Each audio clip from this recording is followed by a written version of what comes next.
Hey friends, welcome back to my channel. Today I am here with my wrap up for March. So this is all of the books that I read during March. I am on a mission. I have a big goal of reading 100 books this year. I've never done it in my adult life, and every year I want to, then I get too far gone in the year. And so I went into 2024 highly motivated on reading 100 books, which is about 8 to 9 books a month. And so far I've met that target. I read 8 books in March, so right on goal, for a total of 31 books so far in 2024. I am so proud of myself. March was absolute insanity, personally. Good things and bad things happened in March. I was out of town for work for a week. I finished off my master's program in March, so that was super exciting, a really great accomplishment, but there was a lot of studying, a lot of late nights, taking the test, things like that. So that kept me busy. Had a couple family members that had some issues this month, so I'm not going to go into any details there, but long story short, this was an absolute insane month. So the fact that I was able to read 8 books is really, I'm really proud of myself. I feel really good about that, and I am definitely on track to read 100 books this year. I'm actually ahead of the game by like 5 or 6 books because I had read so many in January. But you're probably not here for all the chit chat. You're here to learn about the books that I read. So I'm going to go through the 8 novels, kind of give you as much of a spoiler-free review as I can. I'm not great at describing books. I'm new to this. I'm new to talking about books in a setting like this. So I feel like it's a muscle I have to work to learn how to talk about books in a way that is descriptive and gives you the information that you need, but doesn't spoil anything. So hopefully spoiler free. And then I'll give you what I rated the book. So I use the Goodreads system to track all my books, rate my books. Goodreads does a 5-star system, 5 being the highest star, 1 being the lowest. Most of my books, if they're an average, good, I enjoyed them read, is a 3. Anything above a 3 is like I really loved it. Anything below a 3, I usually did not care for it. So the first book that I read in March is No One Can Know by Kate Alice Marshall. And I was laughing. I watched Martha's like end of month recap, and she also read this book in March as well. Overall, this was not my favorite read of the month, but enjoyed it enough. So this is about a woman named Emma in particular. She's the main character, but Emma and her 2 sisters, when they were teenagers, her parents were murdered one night in their home. There's a lot of suspicion that happens at that time about if one of the 3 of them were the killer, were the people that killed her parents. So they kind of all share that bond. They all kind of share secrets. Nobody fully knows what happened that night or who killed her parents. So fast forward to Emma when she is an adult. She is married, and her husband have kind of fallen on hard financial times. So they move into their old house. So Emma's old like childhood home where her parents had died. So nobody lives there, but it's still owned by the family because it was inherited by the 3 sisters, but nobody lives there. So Emma and her husband go move there since they've fallen on hard times. And then it's a really small town, so there's a lot of whispering. Emma's sisters kind of come back into the story. There's other suspicious things that happen, and you really start to unravel what happened that night back in Emma's childhood and who killed Emma's parents. So I enjoyed this book. I thought it was good, but I just didn't find it to be anything amazing. I did like the ending and kind of figuring out what happened that night and who was responsible for it. So all in all, I gave this a 3 out of 5. Honestly, when I sat down to do this video and I was looking at the books that I read, I kind of had to like refresh my memory a little bit on what happened because it just didn't stick in my brain. But I've got my computer here with my Goodreads pulled up, if that's why you see me looking off to the side. But the next book I read was The Last to Vanish by Miranda. So I'm new to Miranda overall. She has a lot of thriller suspense novels, and I have just never dived into her books really. But I physically have this book. So I started physically reading it, and then I switched to the audio. I love the cover. The cover really drew me in. I really liked the atmosphere of this book overall. So this book is about Abby, and Abby moves to this town near the Appalachian Mountains in North Carolina, and she starts working at this inn, the Passage Inn, I think. Yeah, the Passage Inn. And this hotel is a place where people go to stay a lot, like a lot of hikers go to stay. So when they're going to get up and go hike on the Appalachian Trail, and they have like guides that will take you out hiking, things like that. So it's very a hiking Appalachian Trail centered kind of hotel to get you out in nature. This town in particular is known for people disappearing off of the trail and out of the villages.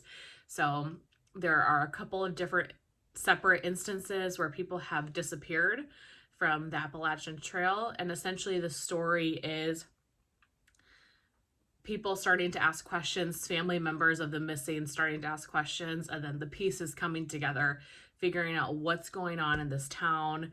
Is there something in the woods? Is it somebody in town that is doing nefarious things? What really is going on? Why are so many people disappearing in this like Appalachian mountain town?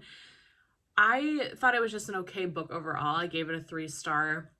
I enjoyed it. It was nothing that really stuck out to me story-wise. However, I really loved the scenery, like the scene in this, the setting. I love that it was this people go missing on an Appalachian Trail type novel. That really intrigued me. I found that overall setting to be a really interesting story. So I'm in a Facebook group. I'll try to link it or list it in the description box. It's Thriller Book Lovers or something like that. It's where people go and talk about the thriller novels that they are reading. And so I posted about this book in that Facebook group, just asking if anybody knew any books that had this same type of nature, Appalachian mountain trail type wilderness setting, because I really enjoyed that. So I did get a couple more recommendations of books that were similar, a similar feel. So I'm really excited about that. Really excited to read those just because I enjoyed that aspect of this book so very much. Same, I also find I really love like camps, summer camps, things like that. Those are a really interesting setting to me. I feel like they seem kind of realistic, but they also give me like 90s horror movie vibes a little bit. So overall, the book wasn't anything spectacular, but I enjoyed it and I really liked the setting of it and would recommend. A lot of people really enjoy Miranda too. They're quick, easy reads. So I think it was a good one. Next, I read just kind of a fun one. This is Midnight on Beacon Street by Emily Ruth Verona. So I've discovered this book when I was just going through my Libby app for audiobooks at the beginning of 2024, and it was showing like upcoming releases for 2024, and my eyes glued to this cover. This cover is giving me 80s, 90s horror movie VHS babysitter nostalgia. Like the second I looked at it, I really loved the cover of it. So then when I started reading about it, it really is all of those things. So this is about in October in 1993, and it's funny, it's on my exact birthday. The exact day I was born is the day that this book occurs. So that was really fun. It just kind of added a little bit to the vibe of the book. It was a little bit spooky. It happened on my birthday, so that was just kind of a fun piece. But October 1993, a babysitter goes to babysit a couple children and somebody ends up dead. There's mysterious calls coming to the house. People are coming up to the door. It even talks about old horror movies and stuff. So the actual book was not great. 90% of the book, well, for one, let me start over. It's really middle grade. It's definitely more of a middle grade young adult novel, which is fine. I wasn't expecting it to be like a 5-star best thing I ever read type of book. It was more just, I knew I would have fun reading this book. A good set the scene type of book for like Halloween or October. It was very middle grade, and probably 90% of the book was a lot of like high school interactions. It wasn't so much the creepy stuff that was going on. So I wish that was elevated a little bit. There was a lot of words and a lot of speaking for just like a little bit of action that happened at the end. So overall, it wasn't like a great book, and I probably would have rated it lower, but the nostalgia, the feel of it was so fun. It really felt like an 80s, 90s slasher film. They referred to Halloween and, you know, all these other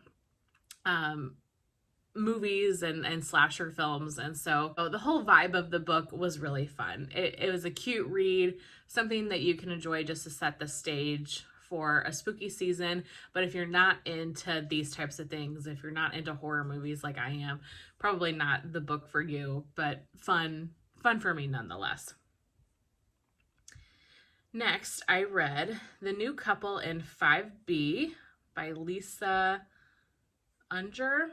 I'm pretty sure this is a fairly new release. I don't think it's been out super long. So this is about a couple who inherits an apartment in New York City, like a very nice, like luxury apartment from a family member. But as they get into the apartment, well, for one, this apartment has had a lot of weird deaths and mysterious things happen in this apartment, like complex as a whole. And they have like cameras everywhere, and there's just some kind of creepy things that the main character is not super loving. And then some kind of interesting, creepy, suspicious things start happening once they move into them. And so it's just, yeah, figuring out what's going on, dealing with those kind of creepy things that are happening, and what's really going on in this apartment complex. It's very kind of like, I don't want to give any spoilers away, but it's more like paranormal. It's not all paranormal, but that type of book. Like if you like Simone St. James, it's, I feel like on the same level as some of her novels, where there's the kind of that paranormal aspect of her books, very similar to this one. So if you like Simone St. James, you probably would really like this one. I enjoyed this book. It was good. I wasn't expecting the ending, what actually was going on. I was not expecting it at all. So it definitely kept me on my toes. I was not able to figure out the twist or anything like that. But overall, just found it to be an okay book. But I could see a lot of people, like I said, especially if you love Simone St. James, to really enjoy that one. Next, I read Throne of Glass by Sarah J. Maas. So I mentioned in last month's video that a couple of people on the Wax community here on YouTube were reading Assassin's Blade and like the Throne of Glass series together. So this month I did read Throne of Glass. I don't want to talk about it too much because anything I say, since it's a series, would, you know, spoil potentially other books. So I'm not going to say too much about it, other than I enjoyed it. And this is the second time I've read it. I read it the first time back in, I don't know, September or October or so. And now I feel like I really have a better understanding of what was going on. And I think reading Assassin's Blade first in the series really helped me.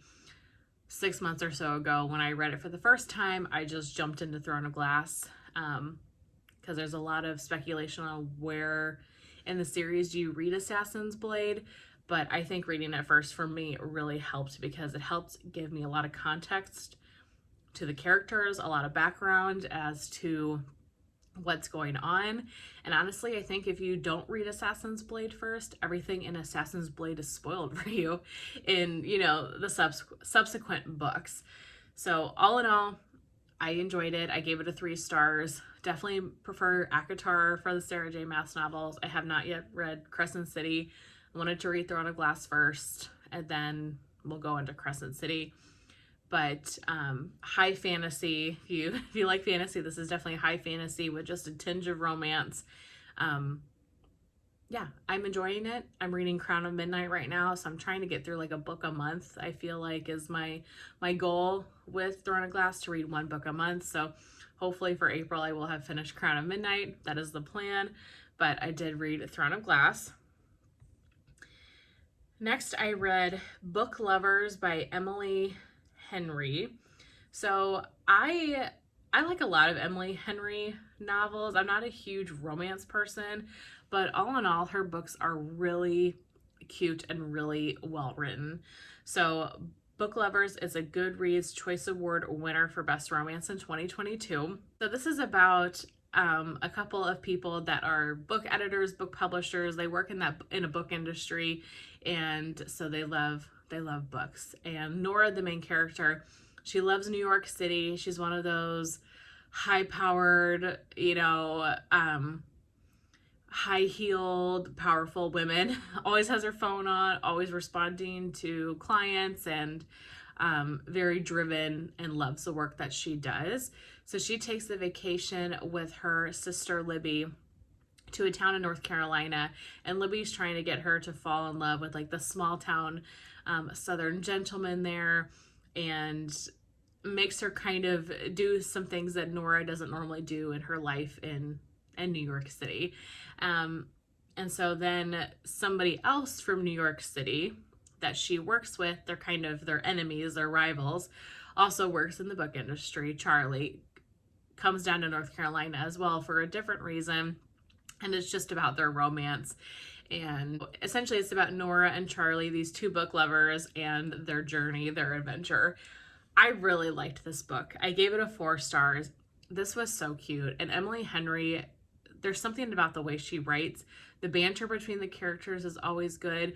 I find myself laughing out loud sometimes at some of the dialogue because it feels so authentic. It feels like you're having a conversation with somebody in real life. And sometimes I find that doesn't always come across in books.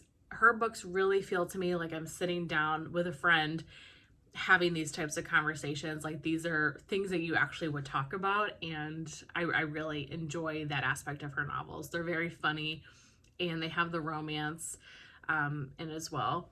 I don't want to say too much about this book because it kind of gives away the twist, the ending a little bit, but this is a different take on a romance, and I really liked that. I liked how it was different than other things I've read, and she kind of introduces it in the first few pages of why she is different than other romance stories. Really enjoyed that part of it. I thought it made for a really interesting book. Really liked this one. Like I said, I gave it a 4 stars. One of the best books I read this month. I have 3 books that I really loved this month, that being one, and then the last 2 I'm going to talk about today. So the next one is None of This Is True by Lisa Jewell. This was another 4-star read for me, one of the best books I've read this year. Really enjoyed it. This was a Goodreads Choice Award and nominee for Best Mystery and Thriller in 2023. So this is about a woman named Josie, and Josie goes to a restaurant with her husband to celebrate her birthday. And when she's in there celebrating, there's a woman at another table named Alex who is also celebrating her birthday. And so they discover that they're birthday twins. So they were born on the same day and actually in like the same hospital or same town. So essentially at the same time they were both born, and they live very close together. So they're birthday twins is what they're referred to in the book. Alex hosts a podcast talking about women and their success. And so Josie convinces Alex to have her on the podcast to talk more about women and struggles and just share Josie's life story. And so The story is about what comes out of Josie during the filming of the podcast. One of the things is about Josie's husband and how their relationship started. That is pretty taboo. So there's just a lot of stuff that Josie starts spilling and things that start happening that make you question, is Josie telling the truth? Is Josie lying? Is Josie's husband the one that has an issue? Is he hurting her? A lot of things get unraveled during this podcast, and you start to really question, like I said, the relationships of these people and who is telling the truth. This was so good. This was so good. I gave this a 4-star, and this would have been the best book that I have read, but I decided that I'm going to pick the other book. The last book I'm going to talk about, I'm going to select that one to be the best book that I read. But this one was so good. If you're looking for a good mystery thriller, that it really kept me on my toes. I got through it super fast. Also, I would highly, highly recommend, if you're an audiobook person, to listen to this audiobook, because part of the book is in like podcast form, and part of it also is in like a Netflix documentary form. And so they put like different voices and sounds in for the podcast part, for the documentary part. It just makes for a really nice listening experience. And I think that you would miss a lot of that experience reading the book rather than listening to it. I know not everybody is an audiobook person. I love audiobooks, and I just think that that was one that I would highly recommend listening to the audiobook, because I do feel like it gives you a different experience than just physically reading it. But really love this one. And I don't love a lot of Lisa Jewell novels. I've read, I think, every one that she has written. This probably is my favorite one. I'd have to go back and look. Normally they're just 3-star reads for me, but this one I absolutely loved. So that was really good. And then the last book that I read this month, and I'm going to call this my favorite book of the month. This is The Women by Kristin Hannah. So this one just came out in 2024. It's Kristin Hannah's newest novel. Kristin Hannah is very popular for historical fiction type novels. You know, she has The Four Winds, The Great Alone, The Nightingale. I've read The Night Road by her, was really good. Firefly Lane. She is a wonderful author. I ended up giving this book 5 stars. This was really, really good. Oh, essentially this book is about women during the Vietnam War. So it follows Frankie, and Frankie wants to go to Vietnam to follow her brother. Her brother went to Vietnam, so she wants to follow him, follow in his footsteps. And so when she graduates high school, she gets a little bit of nursing experience, and she goes off to Vietnam War to be a nurse. So essentially it's telling you the story of Vietnam through Frankie's perspective, what the war was like when she got over there, what day-to-day interactions were like, friendships, friendships with other nurses, relationships, and kind of what that dynamic was like back in those days. I'm assuming that most of this, obviously this is a fictional story, but I think that Kristin Hannah does a lot of research before she writes these novels. And so in my head, I would like to think that these are accurate kind of descriptions of what in general was going on during this time. I wasn't alive during Vietnam, so I didn't obviously get to experience it. Understanding what life was like over in Vietnam, what the country's perspective of the Vietnam War was, and then also when Frankie returns home and she needs help, and how there was a lot of stigma about how there was no women in the Vietnam War, and so women weren't really able to get help that they needed from like the VA, because they weren't really looked at as being in the war, even though she was. And again, just what the public perception of the Vietnam War was, the government's perception of the Vietnam War, and maybe some misleadings that were going on during that time in the media, and what they were communicating to the country about casualties and things like that. This was amazing. this is how I want to learn about history. And maybe that's super naive of me because it is just a novel. I understand that, but this made me so much more interested. Who knows? It is a novel, so who knows how much of it is 100% true, obviously. But I would think in general, the general feel of Vietnam, things that happened, how people were treated when they got home, generally, overarchingly, I think is true. And so it was so good, you guys. It was so good. And I'm not a big historical fiction person. Those are not my top reads. And honestly, I had to kind of push myself to read this because I'm just so into mystery thrillers that sometimes getting myself to read something else is a little bit of like, okay, like push yourself into it. Probably took me a good, 100, 200 pages to really get into it. But once I really got into it, I was like, wow, this is a masterpiece. She's such a good writer, you guys.